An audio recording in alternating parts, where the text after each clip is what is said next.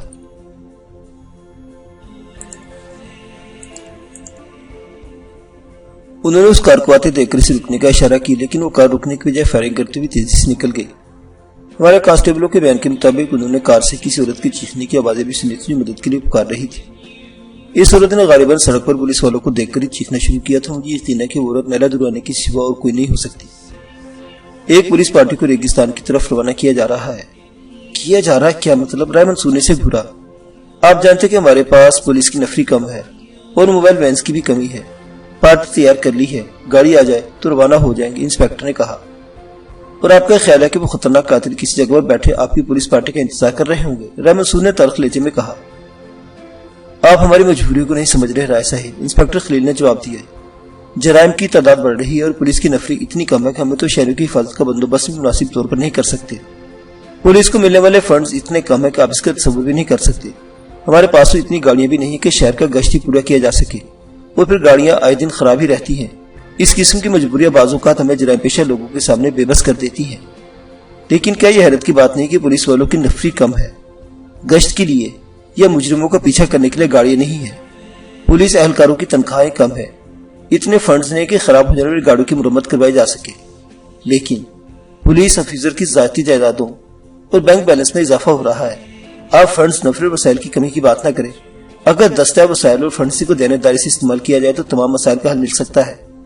ہماری پولیس کا شمار بھی دنیا کی چند پولیس کمیونٹیز میں ہو سکتا ہے، لیکن افسوس کی بات تو یہ کہ یہاں کوئی بھی ایسا نہیں جو سنجیدگی سے سوچ سکے، رائے منصور نے کہا۔ یہی تو دکھ کی بات ہے، انسپکٹر خلیل نے کہا۔ اگر کوئی افیسر سنجیدگی سے سوچتا ہے اور دیانتداری سے کام بھی چاہتا ہے تو اسے موقع نہیں دیا جاتا۔ اس کے راستے میں اس طرح کی رکاوٹیں کھڑی کی جاتی ہے کہ اس محکموں کو چھوڑ کر بھاگ جاتا ہے یا پھر اسے بھی کرپٹ بنا دیا جاتا ہے۔ بہرحال رائے منصور نے کہا، نیلا درانی کی زندگی خطرے میں ہے، زیادہ تاخیر مزید خطرناک ثابت ہو سکتی ہے۔ اگر گاڑی کا مسئلہ ہے تو میری بات زیرو رہ جاؤ۔ شکریہ رائے صاحب، لیکن میرا خیال ہے کہ ایک موبائل آ گئی ہے۔ انسپکٹر خلیل نے کہا، کسی کانسٹیبل کو آواز دے کر اندر بلا لیا۔ دیکھو باہر کون سی گاڑی ہے؟ موبائل 3 ہے سر، اس میں 4 کانسٹیبل اور ایک ہیڈ کانسٹیبل موجود ہے، کانسٹیبل نے جواب دیا۔ اس وقت تھانے میں کتنے آدمی موجود ہیں؟ انسپکٹر نے پوچھا۔ 3 کانسٹیبل اور ایک ASI، کانسٹیبل نے بتایا۔ ان کانسٹیبل سے کہو کہ اسلحہ لے کر موبائل میں بیٹھیں اور ASI کو میرے پاس بھیج دو، انسپکٹر نے کہا۔ کانسٹیبل سلوٹ کرتا ہوا باہر نکل گیا۔ چند منٹ بعد ایک نوجوان ASI اندر داخل ہوا۔ یس سر، وہ سلوٹ مار کر انسپکٹر کی طرف دیکھنے لگا۔ موبائل پر چلے جاؤ، کار پر فائرنگ کر کے 3 افراد کو ہلاک کرنے والے ملزمان ریگستان کی طرف گئے، ان کا پیچھا کرو، مگر خیال رہے کہ وہ پوری طرح مسلح ہے اور نیلا درانی کے قبضے میں ہے اور شاید وہ زخمی بھی ہے، انسپکٹر نے کہا۔ یس سر، ASI سے سلوٹ کرتا ہوا مڑ کر باہر نکل گیا۔ مجھے تو نہیں لگتا کہ یہ لوگ ان تک پہنچ سکیں گے، رائے منصور نے گھڑی دیکھتے ہوئے کہا۔ یہ حادثہ 10-10:15 بجے کے قریب پیش آیا تھا اور اب 2:15 بج رہے ہیں۔ کم از کم یہ تو معلوم ہو سکتا ہے کہ وہ لوگ کس طرف گئے، انسپکٹر خلیل نے کہا۔ وہ چند لمحوں کی خاموشی کے بعد بولا، اگر وہ لوگ ہمارے ضلع کی سرحد عبور کر کے صوبہ سندھ میں داخل ہو گئے تو ہمیں کچھ مشکلات پیش آ سکتی ہیں، لیکن میں نے وائرلیس پر اس علاقے کے بعض تھانوں کو اطلاع کر دی تھی۔ آپ مطمئن رہیے، انشاءاللہ بہت جلد ان کا سراغ مل جائے گا۔ خدا کرے ایسا ہی ہو، رائے منصور نے کہا۔ ویسے رائے صاحب، انسپکٹر خلیل نے اس کے چہرے پر نظر جماتے ہوئے کہا، آپ کے خیال میں یہ کس کی حرکت ہو سکتی ہے؟ میرا مطلب ہے کار پر فائرنگ اور نیلا درانی کا اغوا، اس کے پیچھے کس کا ہاتھ ہو سکتا ہے؟ چند روز پہلے ہی عدالت نے نیلا درانی کے تمام کیسز سے باعزت طور پر بری کر دیا تھا۔ نیلا درانی کے پیچھے بھی وہی دشمن لگے ہوئے جنہوں نے رضیہ کو قتل کیا تھا، رائے منصور نے جواب دیا۔ لیکن رضیہ کا قاتل تو گرفتار ہو گیا تھا، انسپکٹر خلیل نے کہا۔ غالباً اس کا نام جگو تھا اور اس کے بیان پر عدالت نے نیلا بی بی کو بری کیا تھا۔ جی ہاں، آپ درست کہتے ہیں، رائے منصور نے کہا۔ لیکن آپ کو یہ بھی یاد ہوگا کہ جگو بھی اس بیان سے چند منٹ قبل عدالت کے احاطے میں قتل کر دیا گیا تھا۔ یہ بھی اللہ کا شکر ہے کہ زندگی نے اسے اتنی مہلت دے دی کہ اس نے وہ بیان دے دیا جس نے نیلا کی پیشانی پر لگا ہوا یہ دھبا صاف کر دیا۔